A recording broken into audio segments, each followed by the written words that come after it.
She's using this picture to sell her book, and listen to what else she's saying. Women feeling like they have to show up in this one Barbie doll kind of image. Oh, you mean something like this? Like a Barbie doll.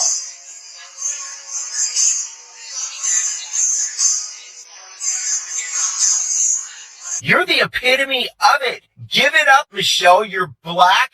You're rich. Your best friends are rich too, even Beyonce. And I'm sick and tired of hearing that you're marginalized. I don't give. And you sit there and talk like you're the queen and your husband's the king, because that's what it sounds like. We're over it. You guys say no kings, but you act like queens. You act like kings. You tell people what they're supposed to think, and you tell others who are marginalized when you're sitting there as a black American woman, ex-vice president's wife, or president's wife.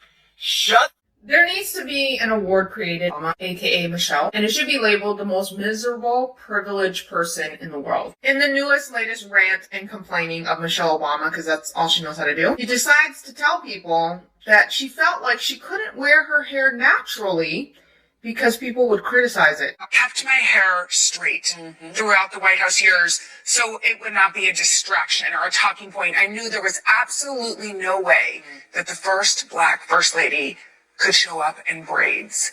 Was that a hard choice for you? You know, it wasn't hard because the job was more important than the statement. Right. I wanted to make sure that my work spoke before my clothes or my, the way I showed up in the world, although I knew that the clothes sent a message. Yes. But when you There is a lot of disagreement surrounding this. Michelle Obama, indeed. Once again, the former First Lady is in the news. I really don't give it.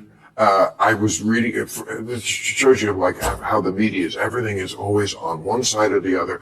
When they first mentioned it, it was like all about, oh my God, he's desecrating the White House. Then I finally read, oh, well, they've done the White House before. It's just a building, I think. Also, like, I realized after reading other people, we don't have a place when they have state dinners. They're doing it in a tent. This is America. So do I give it that he's doing this to the White House? I really don't. People have asked me how I felt about the move, and what I will remind people is that house is not our house. We never viewed it as our house. Wait, you're kidding me. Obama did renovations to the White House and made taxpayers pay that much money? That's crazy. In 2010, and not one of you said a word? Not one of you? And now you're upset, even though our tax dollars aren't paying for renovations and they tore down like a carport and some offices. It wasn't even actually the White House. And not a penny of it comes out of our own pockets, out of our tax dollars. Now you're upset? Michelle Obama's latest interview set off a storm of reactions after she openly talked about life in the public eye, handling nonstop criticism and feeling pushed to look a certain way as a woman, especially during her time in the White House. She explained that she often felt boxed in by expectations, even choosing to straighten her hair because she worried natural styles might attract too much attention. While many applauded her honesty and saw her words as relatable, others argued that her comments felt out of touch for someone with her level of comfort and opportunity. Some critics pointed to her long-standing connections with famous figures like Oprah and Beyonce, claiming that her high-profile lifestyle makes it hard for her to truly understand everyday struggles.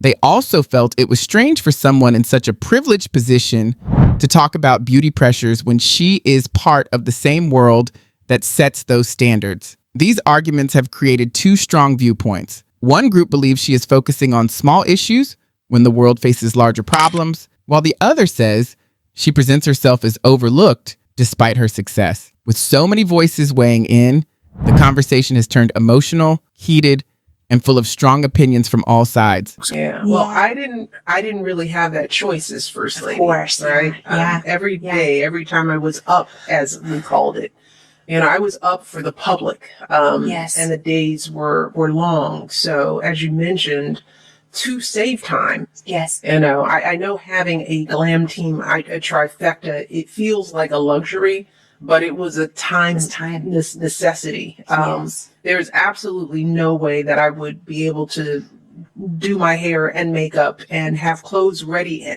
that fit, because rare is the woman that can live off the rack. Yes. Are the Democrats jealous that Trump's building this big, beautiful ballroom?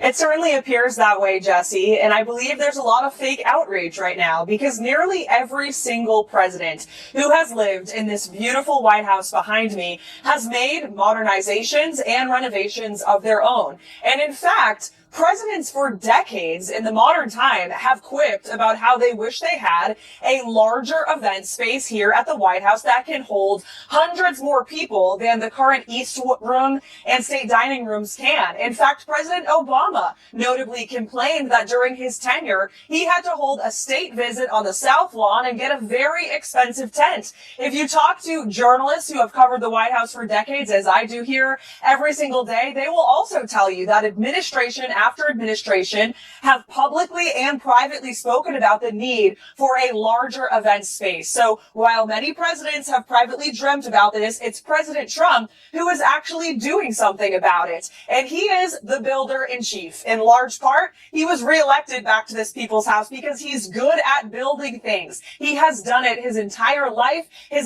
Encourage her and recognize that her concerns about upholding historical norms at a site of national importance are justified.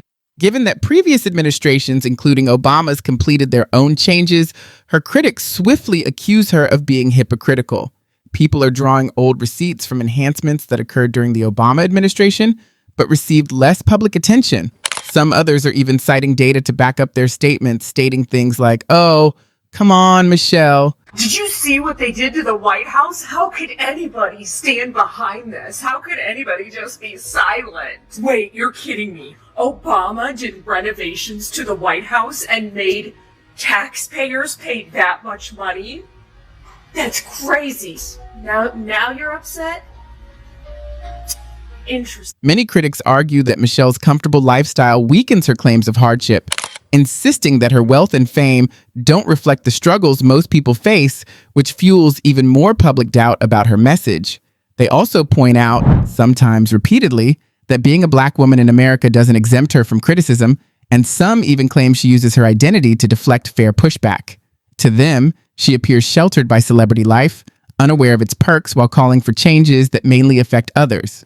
But this discussion goes far beyond fancy events or hairstyle choices.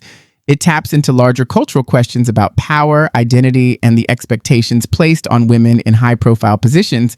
It raises an ongoing debate. Does someone's privileged background strengthen or weaken their voice when addressing issues that affect everyday people? Michelle Obama's recent remarks have clearly struck a powerful chord, one that sounds inspiring to some and completely out of tune to others. It's remarkable how she continues to spark strong reactions long after leaving the White House, stirring emotions, headlines, and disagreements. What's your take? Do we understand the full picture, or is there more to uncover? Share how all of this feels to you.